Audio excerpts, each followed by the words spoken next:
Bueno, hablamos a esta hora de trabajo, de ocupación, de desocupación, porque el Instituto Nacional de Estadísticas informó que la tasa de ocupación informal llegó al 30,4% durante el trimestre octubre-diciembre del año pasado. La cifra es la más alta desde que se inició la medición el año 2017. Queremos profundizar en las razones que hay detrás de estas cifras junto a Recaredo Galvez. Él es investigador de la Fundación Sol. Muchísimas gracias por acompañarnos. Muy buenos días. Muy buenos días, Mauricio. Partir solamente recordando brevemente las formas que tenemos en Chile de medir el empleo y el desempleo. Una viene de la mano justamente del INE, ¿no? Del Instituto Nacional de Estadísticas, el otro para el Gran Santiago por parte de la Universidad de Chile. ¿Alguna diferencia significativa entre ambas muestras?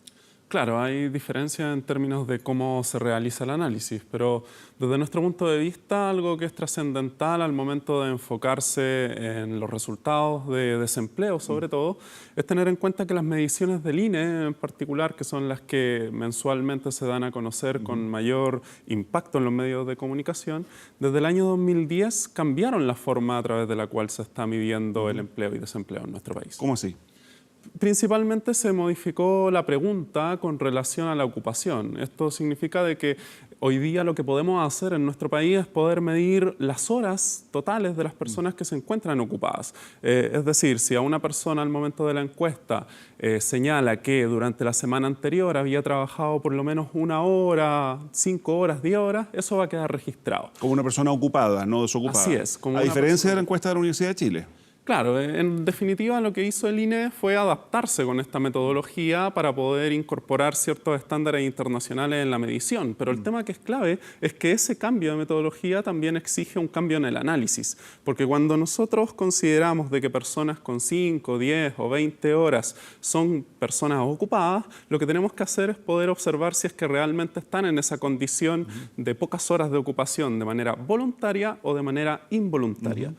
Si incorporamos esos elementos en el análisis, lo que tenemos es lo que se conoce como jornada parcial involuntaria o subempleo. Entonces, ahí es donde ya comenzamos a entender otra tasa de desempleo que es medida en Estados Unidos, que es medida en Canadá y que recibe el nombre de tasa de desempleo integral y que probablemente explica de mejor manera lo que está ocurriendo en nuestro país. Porque cuando vemos esta tasa de desempleo integral medida con las cifras del INE, lo que tenemos es un porcentaje que llega al 12% para el último trimestre, donde la cifra oficial fue también de un 7%. ¿Y cómo definimos informalidad?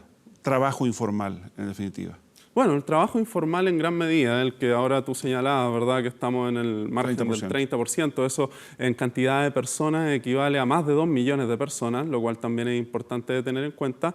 Toma también definiciones metodológicas que en gran medida nos ayudan a ver cuál es la calidad de la inserción que estas personas están teniendo bajo condiciones de formalidad que uno consideraría o entendería, por ejemplo, con un contrato existente, con el pago de las leyes sociales que están vinculadas a previsión y salud, o también por lo menos con ciertas condiciones que estén bien delimitadas entre las partes. Ahora, hay otras dimensiones que hoy día tampoco se están observando y que vienen desde hace bastante tiempo indicando problemas dentro de la estructura de empleo. Por ejemplo, la cantidad de personas que son asalariadas, que cumplen órdenes y que además deben cumplir horarios, pero que no tienen contrato de trabajo escrito.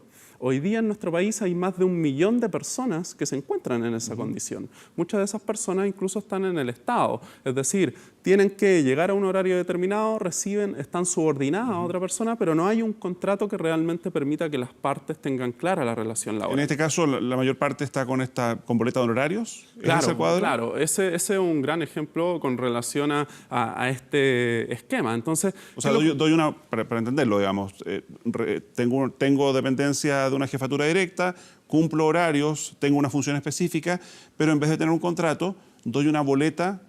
Así es, de doy una boleta, digamos. claro, una prestación de servicio. En algunos casos incluso tenemos condiciones en las cuales las personas ni siquiera, las que no están en el Estado bajo esta condición, donde encontramos una gran proporción en personas que se encuentran en servicio doméstico. Ahí hay una gran cantidad de personas que no tienen contrato de trabajo escrito y que tienen que cumplir órdenes y que tienen que además subordinarse a los horarios que se le establecen. Entonces, estas situaciones que se observan en el empleo en nuestro país no son nuevas ni tampoco se derivan de lo que ocurrió entre octubre y diciembre. Son más bien parte de las cuestiones que provocaron las situaciones que hemos estado viviendo. Ahora, siendo una realidad que se mide, ya lo veíamos por el Instituto Nacional de Estadísticas, pero que plantean ciertas irregularidades, ¿qué pasa con la entidad fiscalizadora? Porque situaciones de esta naturaleza están normadas, no debieran ocurrir y hay una entidad que debiera fiscalizarlo. Así es, y es por eso que la situación acá viene desde cómo el oficialismo, cómo, por así decirlo, los gobiernos de turno están analizando esta situación. Porque si desde el gobierno realmente lo que se ha hecho del 2010 hacia adelante es poder seguir sosteniendo un análisis en base a la tasa de desempleo abierta, por ejemplo, y no se observa esta tasa de desempleo integral que ha estado desde el 2010 en un margen que supera el 10%, ¿ya? Entonces, si tú no tienes un análisis que sea completo o que por lo menos incorpore algún tipo de indicador complementario a las mediciones, claramente que las acciones que vas a tomar van a ser distintas. Y probablemente son acciones, como podríamos decir de una manera sencilla, que rascan donde no pica. Es decir, necesitamos hoy día entender que tanto el subempleo involuntario, que llega a un número de más de 850.000 personas, la mitad de esas personas que reciben menos de 150.000 pesos como ingreso líquido al mes, es una situación que genera problemas. O sea, si incorporamos esos elementos en el diagnóstico, obviamente la autoridad y la entidad fiscalizadora y el resto de entidades van a operar en función de eso. Pero si no estamos teniendo esos elementos en nuestro diagnóstico y si no los estamos midiendo constantemente y reconociendo constantemente, claramente va a haber una situación problemática. ¿Y qué se debiera hacer para superar esta situación? Bueno, lo que se debe hacer es poder por una parte, irritar a la autoridad para que utilice indicadores complementarios. Hoy día hay que tener en cuenta que incluso el INE también mide esta condición de subempleo y llega a una tasa superior a la que medimos nosotros en Fundación Sol, porque nosotros utilizamos una metodología distinta, pero lo que se puede entender acá es que dentro de la autoridad sí podrían utilizar este tipo de indicadores. Pero por otra parte, lo que creemos que es fundamental es que hoy día se reconozca que en el ámbito del trabajo existen una serie de desigualdades que se dan tanto en términos de ingresos como también en el acceso a la estructura de trabajo. Es decir, si nosotros creemos que la única manera de resolver estos problemas de inserción laboral es a través de leyes, yo creo que estamos equivocados. Una manera de resolver los problemas del trabajo es dando más poder a los actores del mundo del trabajo. Y un actor que se encuentra con muy poco poder es el actor colectivo que pertenece ya sea a organizaciones de trabajadores, organizaciones sindicales y un ejemplo bien importante en este contexto de crisis es el que dice relación cuando se ocurren crisis sociales, ¿cómo resolvemos los problemas de esta crisis?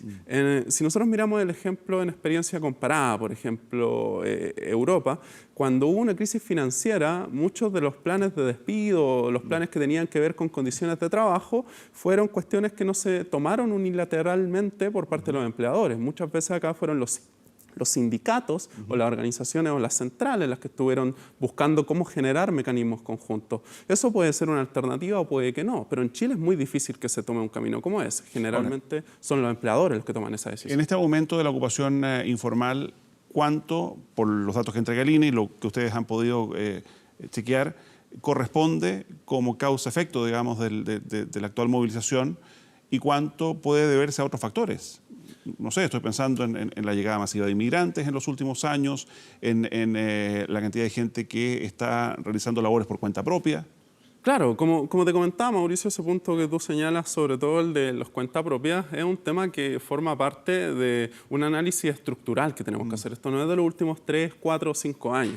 Por lo menos desde que se está realizando estas nuevas mediciones con esta nueva metodología, lo que ha sido posible observar es que cuando uno ve el neto entre creación y destrucción de empleo por cada trimestre móvil, lo que puede darse cuenta es que del total de la cantidad de nuevos empleos que se podría decir, que desde el 2010 hasta la fecha ya es más de 1.600.000 entre empleos destruidos y empleos creados, el 64% de ese total, de ese más de 1.600.000, corresponde a dos categorías, que son asalariados externos, donde vamos a tener subcontratos, suministro, enganche, y trabajadores por cuenta propia, pero no un trabajador por cuenta propia de alta calificación, sino que en su mayoría son trabajadores por cuenta propia que destinan el tiempo a labores con baja calificación y además destinan pocas horas a ese tipo de trabajo. Entonces, lo que se ha ido generando estructuralmente en Chile es una forma de empleo que es precaria. Entonces, por eso es que hoy, cuando veíamos los datos de informalidad con los que tú partías también,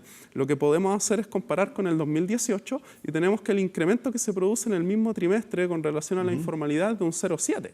Entonces, claro, uno dice... O sea, ¿no es atribuible este aumento de la informalidad por lo mismo a el estallido social? Así es, o sea, es muy difícil, y si alguien buscara atribuirlo, sería muy difícil que pudiese realmente observar cuánto es lo que corresponde al estallido específicamente y cuánto es lo que viene dentro de la estructura de empleo en nuestro país. Entonces, lo que es importante desde nuestro punto de vista es que entendamos que acá el problema que hay en el empleo en Chile, tanto de ocupación como de desocupación, como de informalidad, es un asunto estructural, o sea, forma parte de la manera en la cual se ha venido organizando el trabajo en Chile. No es algo que haya empeorado con el estallido o que incluso venga dándose cuenta a partir del estallido. No, está dando cuenta desde antes. Por eso es que las soluciones que hay que buscar son soluciones que vayan más allá de esta coyuntura. Es decir, si pensamos solamente en asumir esto como algo que va a seguir ocurriendo, bueno, eso es como que volvamos al status quo de septiembre del 2019. O sea, ese era el status quo, asumir de que esta es la manera en la cual Chile hoy día va a encontrar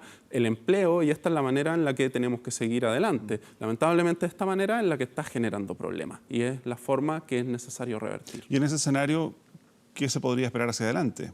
Hacia los próximos meses o este año 2020, digamos, porque también allí hay análisis diferentes respecto de algunos que plantean que el desempleo podría seguir incrementándose y otros que señalan que no, que ya, y sobre todo a partir de las últimas cifras de diciembre, esto podría volver a una senda de mayor empleo, de mayor desarrollo. Bueno, es bastante difícil saber qué es lo que va a ocurrir, puesto que estamos en un contexto de crisis social. Entonces, probablemente, si bien la estructura del empleo en nuestro país ya se ha venido adaptando a esta precarización, uno podría pensar que si no hay una solución política a esta crisis, es decir, si realmente las movilizaciones continúan, si es que realmente el gobierno y en conjunto con el Congreso no son capaces de impulsar las reformas urgentes y necesarias en materia de empleo, en materia de pensiones y en materia de salud y las distintas materias que son prioridades en este momento, puede ser de que esta situación en apariencia siga estable, ¿verdad? Porque vamos a seguir mirando la tasa oficial, que es del 7, 7,5, ahí se ha ido moviendo y se prenden alarmas, pero por otro lado, esta tasa de desempleo integral que muy pocos están mirando, pero que es importante ponerle atención, puede que también se siga incrementando. Entonces, ¿qué ocurre? Si en esa tasa de desempleo integral estamos en el 12, ¿cuánto vamos a esperar para poder pensar de que eso es problemático, que llega al 20, que llega al 15? O sea, tenemos que asumir de que ese es ya un porcentaje que tenemos que poner atención y que tenemos que empezar a revertir. Si no, probablemente esta situación, en lugar de parecer una situación que está contenida, va a ser una situación que va a ir derivando otro tipo de problemas, porque también vemos que los empleadores podrían ver con esto, algunos empleadores, una intención de poder modificar la forma en la cual tienen su dotación. Podrían pensar, claro, bueno, en vez de, ya que el contexto es difícil, ¿verdad? En vez de tener más asalariados directos, quizás voy a flexibilizar más todavía la forma en la cual contrato. Y eso podría ser podría utilizarse como excusa también el contexto, pero tenemos que entender de que este contexto es coyuntural y acá el problema del empleo en Chile es un problema estructural, no coyuntural.